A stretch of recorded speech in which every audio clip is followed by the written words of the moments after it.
Hi, hello. Welcome to the episode of Isaiah's Newsstand. It's your host, Isaiah Edwards.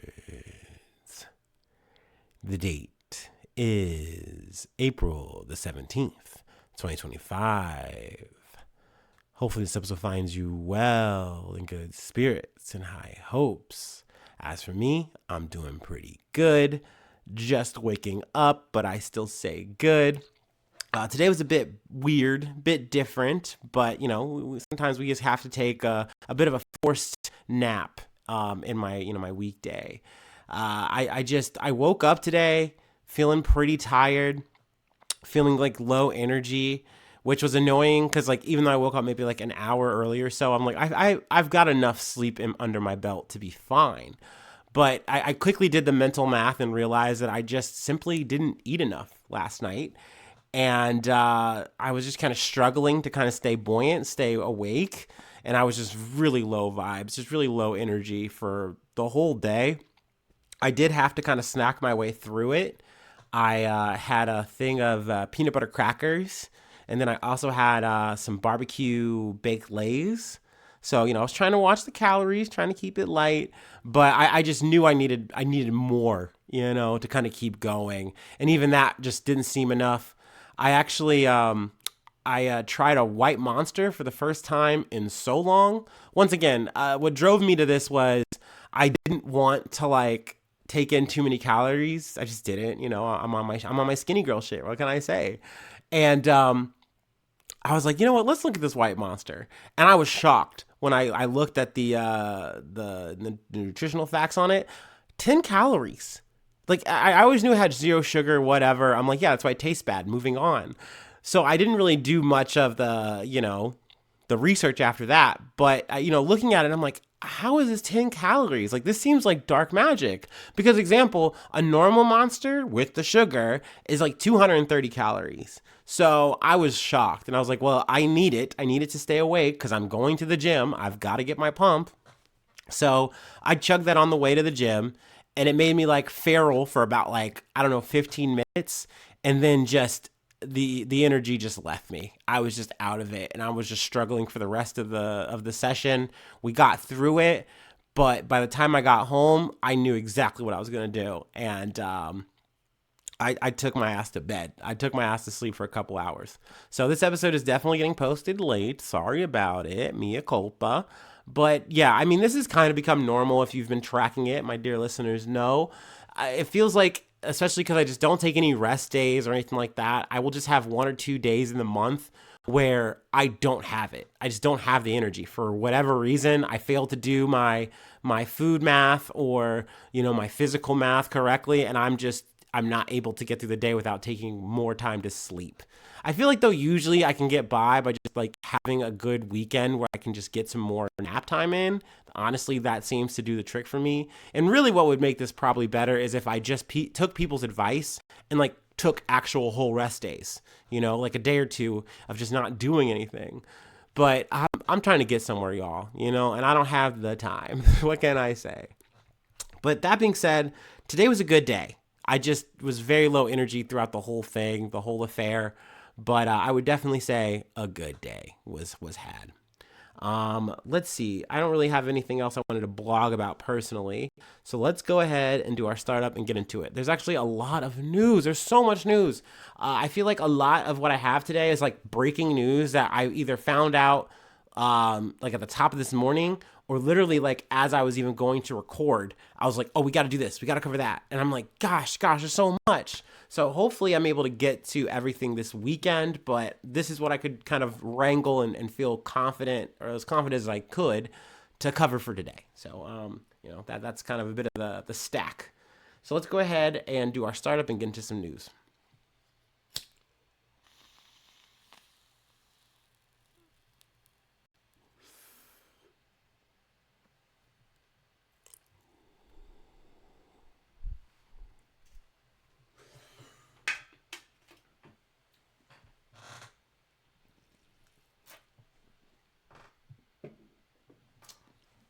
Ooh, okay.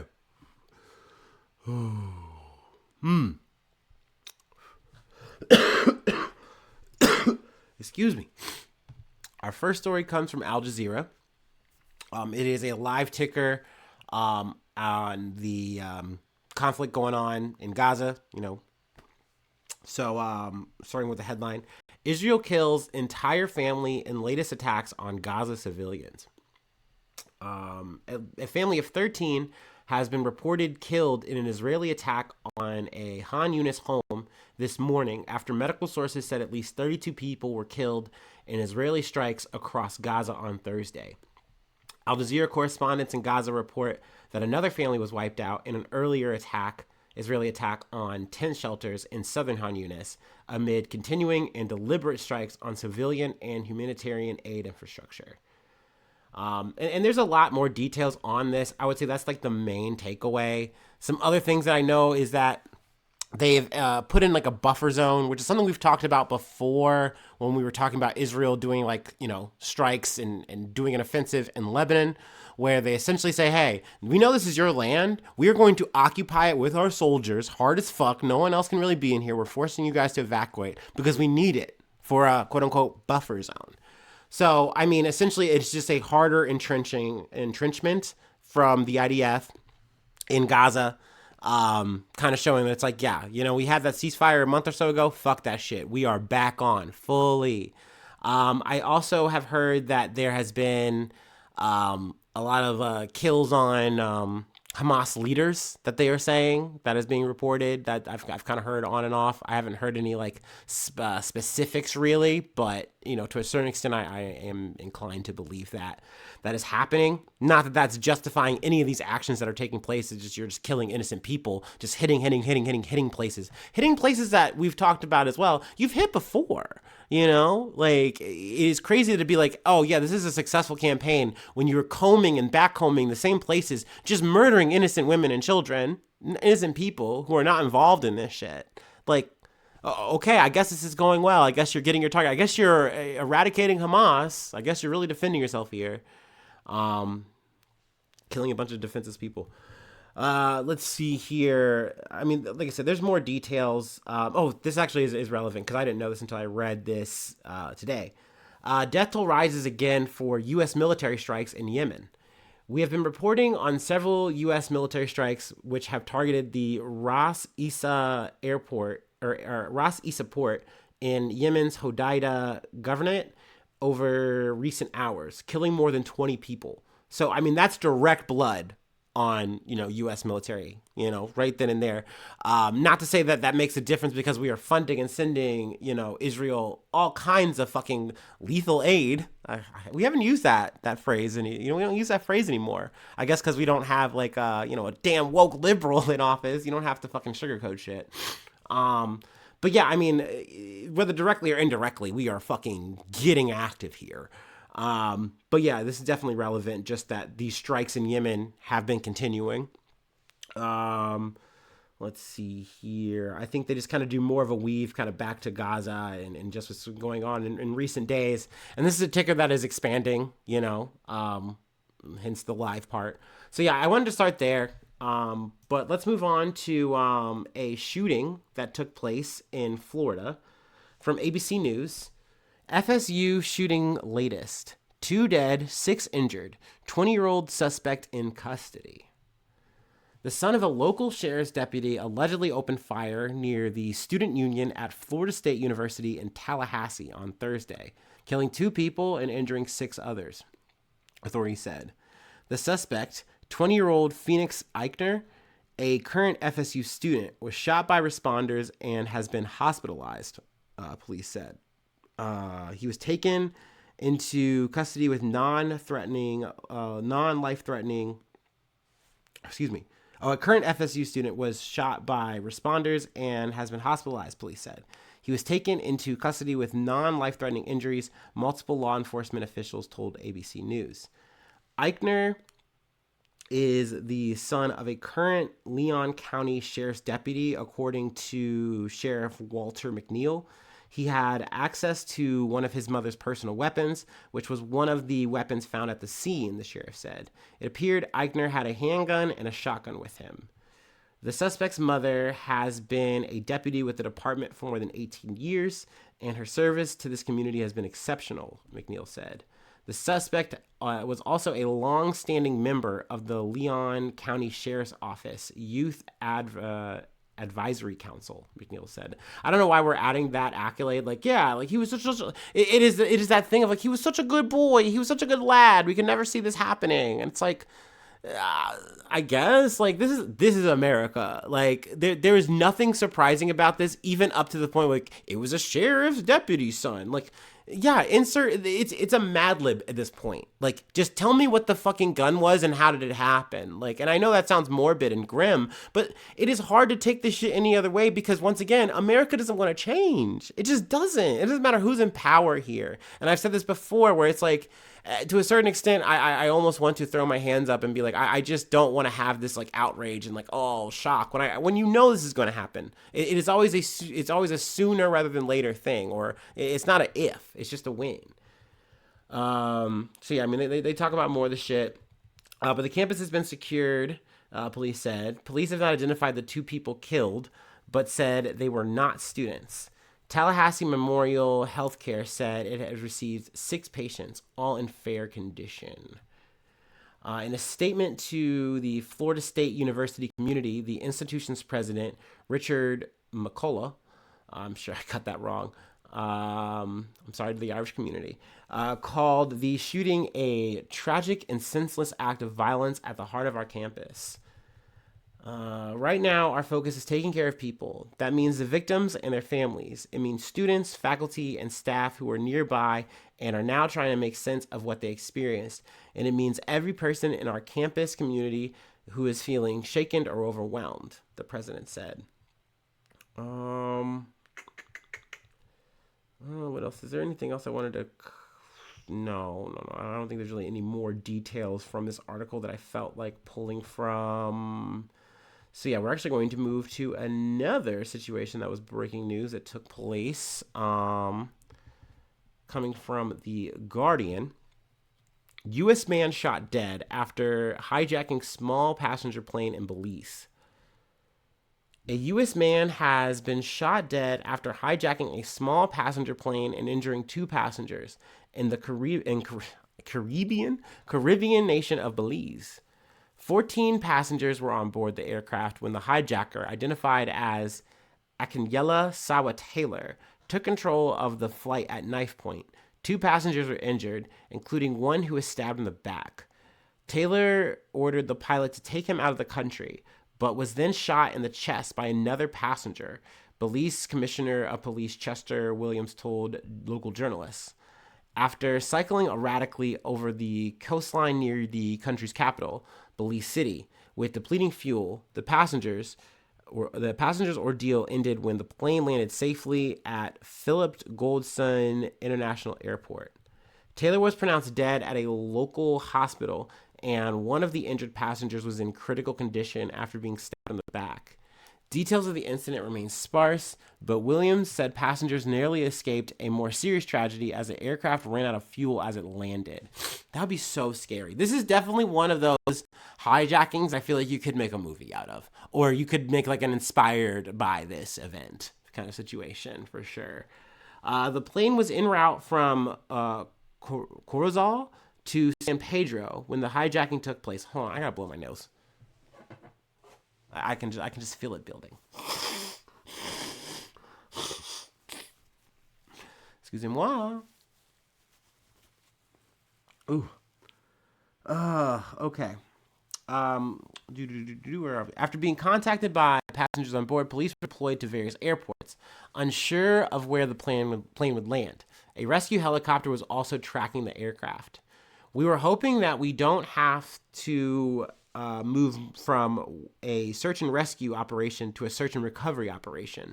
The helicopter was to follow the plane to see where it would land. So if they had decided to crash land the plane in the sea or one of the islands, we would have been there quickly to respond and provide assistance to those passengers who might not be able to survive, he told reporters. That's so intense. Like, that's something I definitely just didn't think about as a fucking normie. Like Like, if you have this situation, obviously it's crazy. You have to spring into action. But to just have that, like, hey, we have to think of, like, the potential worst case scenarios that could unfold here. So, like, let's be at multiple airports because we don't know where he's going to land potentially and how bad that might be if it has to be landed in, like, a crash landing situation. But also, if it just happens to go down literally, like, over water, we need to be as prepared as we can to save as many people as possible. Like, just to have that kind of, like, grim math, like, kind of preloaded, like, that's heavy. That's a lot.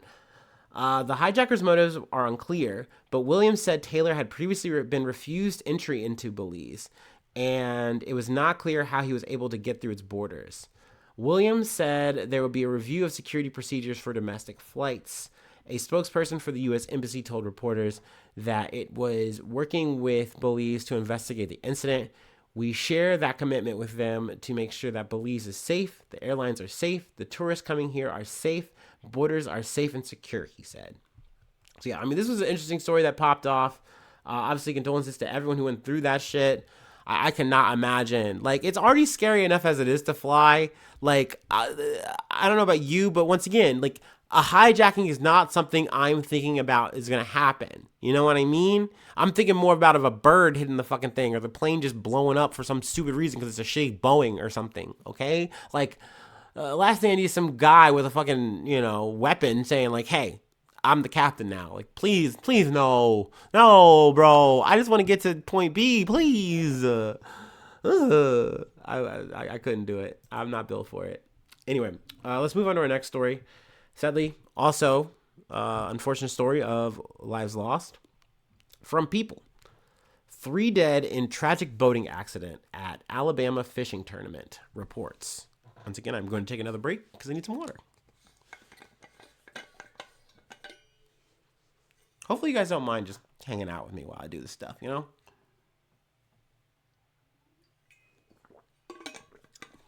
Sure, better podcaster. We learn how to edit, and they edit these moments out. But I'm a real American. What can I say? No, I don't know. It's just not my vibe. It's not my style. Let's go ahead and engage. 3 people have died in a boat crash at a fishing tournament in Alabama. The crash happened at around 7 a.m. local time on Wednesday, April 16th, on Lewis Smith Lake and involved 2 vessels, according to NBC News, citing the Alabama Law Enforcement Agency, or the ALEA. The dead were identified as Joey M. Broom, 58, John K. Clark, 44, and Jeffrey C. Little, 62, the agency said, per the outlet. All 3 were on a center console boat, which was struck by a nitro bass boat, or is it nitro bass boat? This actually might be not nitro bass. Excuse me. I'm sorry. Nitro bass boat, according to the outlet. The ALEA said Clark and Little were thrown overboard and drowned, while Broom died of injuries in the crash. That sucks, dude. That fucking sucks. In a news release shared on Facebook on April 16th, Major League Fishing confirmed the serious boating accident occurred during day 2 of the Tackle Warehouse Invitational. The incident involved one of the event's competing anglers, Flint Davis of Leesburg, Georgia, the release read. Emergency personnel and local authorities responded immediately and remain on scene, managing the situation. Out of respect for those involved and to ensure the accuracy of all information, no further details will be released at this time, the release continued.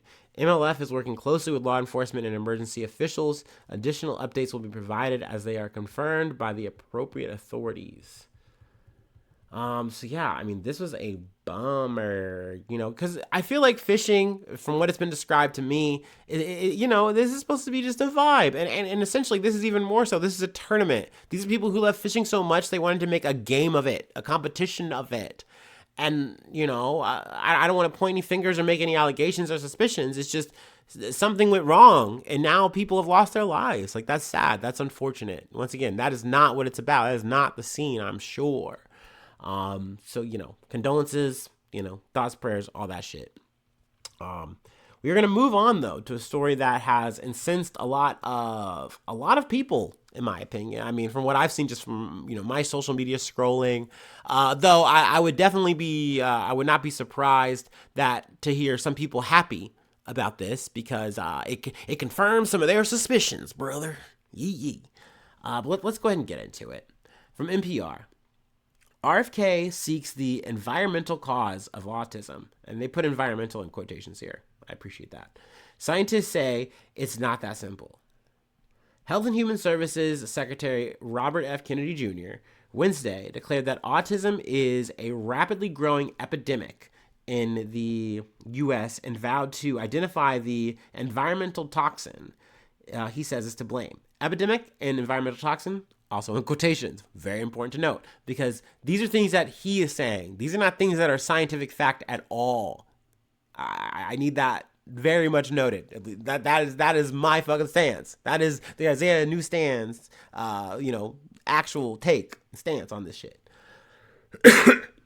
He noted that autism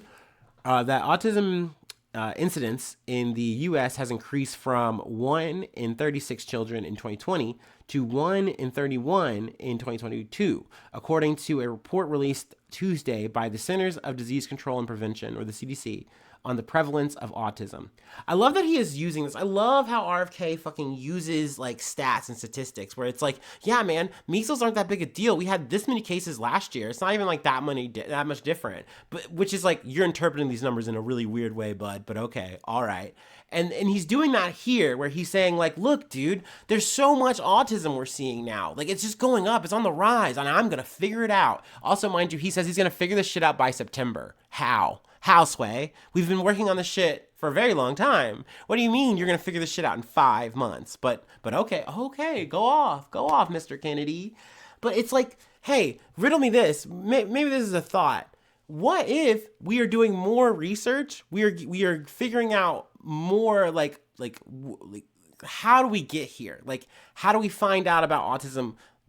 This is so frustrating. It's frustrating to have this conversation where it's like this dude is saying, oh, I'm using these numbers. I'm quoting fucking science. And it's like, dude, we are learning more about autism every day. This is what I'm trying to fucking get to. This shit just works me up so fucking hard, dude. It's like, and not to mention too that he is wording it like this is such a bad thing. It's just like, oh man, like your life is ruined. You can't do anything when you have autism. It's like, no, dude, we're learning that there are so many types of autism. It's a whole spectrum kind of thing. I don't want to say an issue, but it's like, okay, now we know you have autism and here's how we're going to go about handling and dealing with it. And essentially with RFK, he's saying, yeah, dude, that's so bad. Like this is bad signs. And it's like, no, dude, this is what happens when you actually research a thing and you learn about it. You're going to see it more and more often. Like, I think I had this thought, it kind of came from like a meme, I want to say like the other week, where it's like, hey, and it's one of those things where it's like, it's just like so many other hot button cultural things that we talk about. Hey, marvel what if autism isn't some new phenomena. It is something that has been going on, in time immemorial. It's just we didn't have a diagnosis for it. The science really wasn't there for us, and now we've learned more and more about it. And so once again, it is crazy for him to say, hey, look at these numbers. Autism is just on the up. It's on the up. It's on the up. This is growing and growing and growing. This is just like COVID. That's why it's important. It's like the word epidemic is being highlighted here. Because it's like, no, bro, this isn't an epidemic. We're just learning more about what autism is and learning it's like, hey, yeah, maybe you do have it. Maybe like it's easier to figure this shit out now. Sorry, I know I just kind of got in the weeds here, but it's just like we shouldn't have to have this conversation. Like the science has come a long way and we've established like what autism is. We're learning better ways to deal with it. And to come in with this fucking like chainsaw mentality to be like, hey, I'm here to tell you that autism is a bad thing and who knows how you're getting it. And I'm going to tell you, I'm going to figure it out. And it's like, you're going on a fucking witch hunt, snipe fucking hunt. Like, snipe shoot for what? Like, we can do this shit at the pace we are doing it and we are going to learn and we're going to get better with this as people. You know what I mean? The science is only going to get better with this shit. But like stoking these fears, which is something that is literally RFK Jr.'s platform. It's how he made his goddamn money. It's how he got to fucking Joe Rogan. It's how he got on fucking Donald Trump's fucking plane, Air Force, whatever the fuck. He's eating Big Macs with the motherfucker, sucking him off.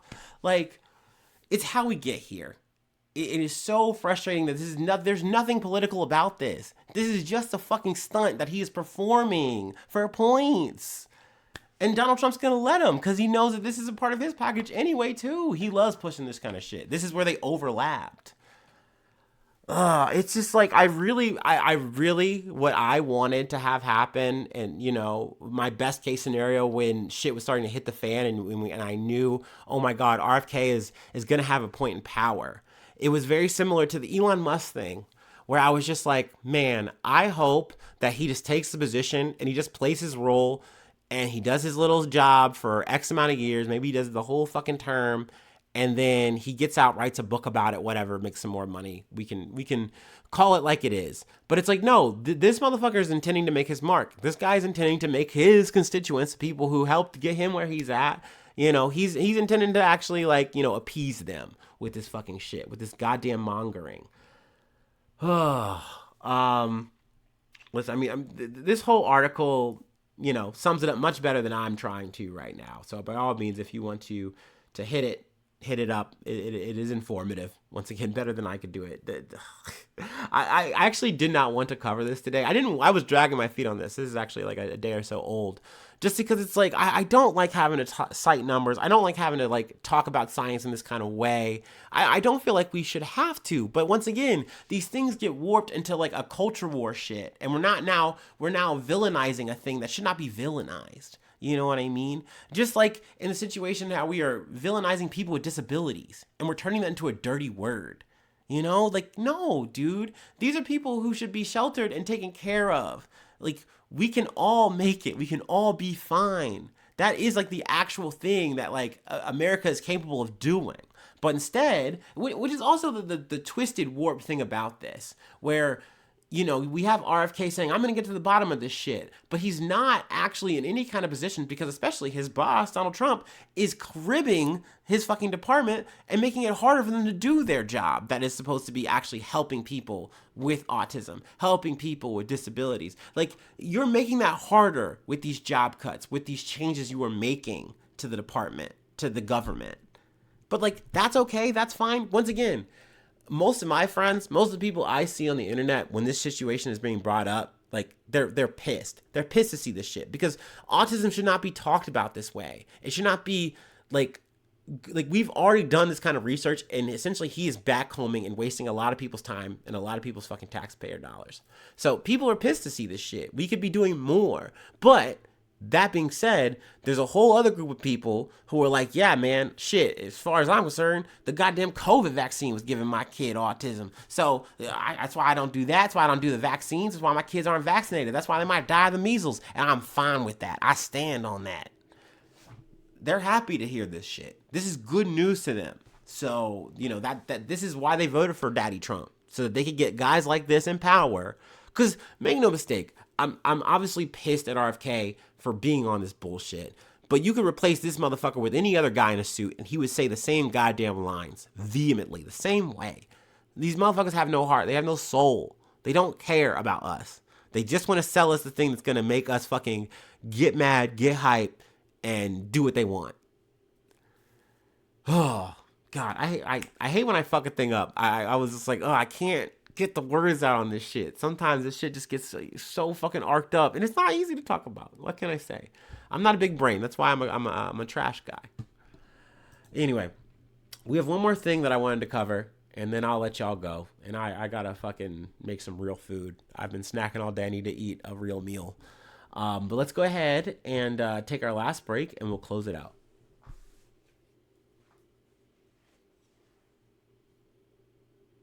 Also, shout out to all my homies on the spectrum.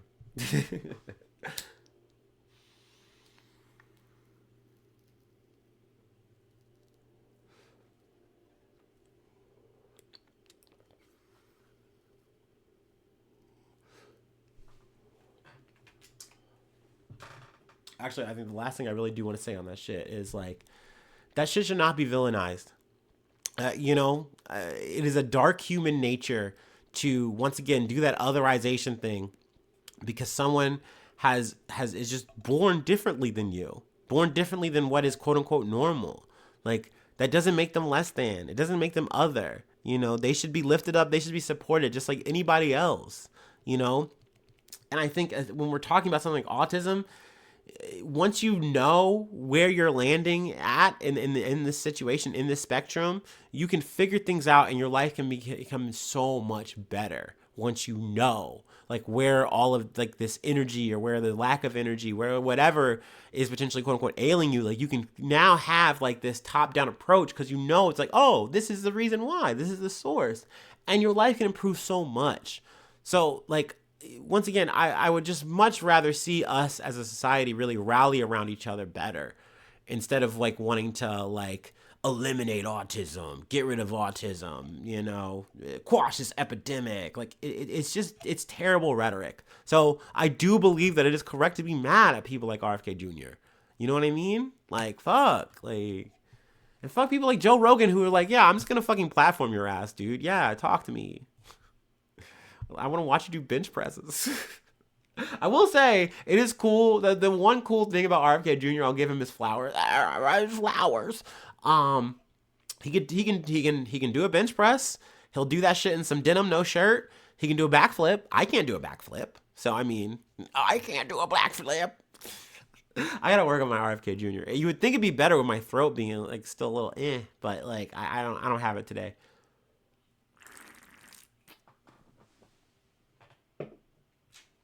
Yes, I'm still being a piece of shit. All right. We got some good news to close out on. I mean, good news in a bad situation, I should say. Let me preface that. Let me put an asterisk on it. From ABC News, Maryland Senator Van Hollen shares photo with Kilmar Abrego Garcia in El Salvador. After flying to El Salvador in search of a meeting with the Maryland resident who courts say was erroneously deported from the United States to El Salvador last month, Senator Chris Van Hollen, a Democrat from Maryland, shared a photo with Kilmar Abrego Garcia. The Maryland senator who flew to the country on Wednesday shared a photo on X on Thursday evening of him sitting down with Abrego Garcia. I said my main goal of this trip was to meet with Kilmar. Tonight I had that chance. I have called his wife, Jennifer, to pass along his message of love.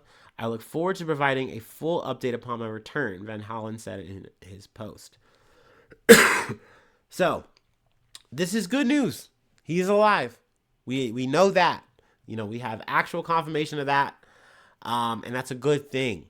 Once again, to just reference back to yesterday, that was some shit that I was seeing online that makes me really upset when people immediately want to jump to a conclusion. This is a feeling that they have and they need to tell the world this. And it's like, you are just yelling fire. You don't know what's happening. Like, at least be patient. I just think that is the better thing to do. Than just, once again, just wildly just making an assertion and then posting it. I don't like that. I think that's really yucky. It's an ick for me. That being said, that's neither here nor fucking there. I am glad to hear that he's alive. But now let's get him back home. Let's get these people who have been like more or less fucking kidnapped, disappeared, back home. Like, and it's like, well, they're not supposed to be here. They migrated here illegally. They have due process. Like, this is how it's supposed to. And it's so sad to see actually how limp the fucking like judicial branch actually is. Like, when actually pushed to the brink, you're seeing that it's like, yeah, he's like the executive branch is supposed to like do what we say, but like we got to respect him. So like we got to hear him out every time, every term. We got to let them appeal their shit to all the way up back to the Supreme Court every time, all the time. It's like, this just feels so inefficient. And it's just like, at the same time, like, once again, this is a little bit of a pearl of victory here, but it just feels so abysmal, and you just hear more and more stories. I was literally just reading a story before I went on about, I believe in Florida, a person with American citizenship was arrested by ICE, like in the midst of like a traffic situation, traffic stop, what have you. And it's like, literally you have like, I believe like a parent waving the papers, like, he's an American citizen, here's his birth certificate. And they're like, we're still going to hold him. We're still going to try to take him. And like, what if they do him like Kilmar? You know what I mean? Like, you do not know. They could take these motherfuckers like thieves in the night. They could take you like a thief in the night. We are living in really fucking grim times. And you could just say, hey, truly, Isaiah, that's part of the course. Maybe you just weren't paying attention. And I'd say, true. But it sucks. It just sucks to see. You know what I mean? So tomato town to this fucking administration. I hope that we can come back to stories like Kilmar's with more good news. That's really what I fucking hope. But we'll see. We will fucking see. But that is where I will leave it for today. That's going to be the episode. If you'd like to help out, support the effort, I do have a Patreon. Patreon.com/IsaiahNews. Become a newsie today. Free ways to hit me up, IsaiahNews1@gmail.com. Feel free to follow me or the podcast on any of the socials. Subscribe to the YouTube. Follow me on TikTok. Follow on Spotify. Follow on Apple Podcasts. Appreciate all the follows anywhere, everywhere. We love that. Thank you. Leave a like. Leave a cool comment. You can ask a question. If there's a correction, let me know. I mean, you can do that anywhere, everywhere. But, all that stuff on the actual, YouTube or whatever helps the algo, right? Good for the numbers. Sharing is caring. It can be fun. But really, I just appreciate you listening through all my flops and foibles, from my triumphs to my tribulations. I appreciate you hanging out with me. Some on a daily basis. That's crazy. Some of y'all, I salute you. I salute you too if you're like, hey, I'm gonna save some episodes for like a trip. I'm just gonna binge. That you're making my dreams real by doing that. I just need you to know that. So just you hanging out with me like this in this capacity is great. You don't have to do any more than that. And hopefully I see you soon for some more good news. I love you. Bye-bye. Mwah.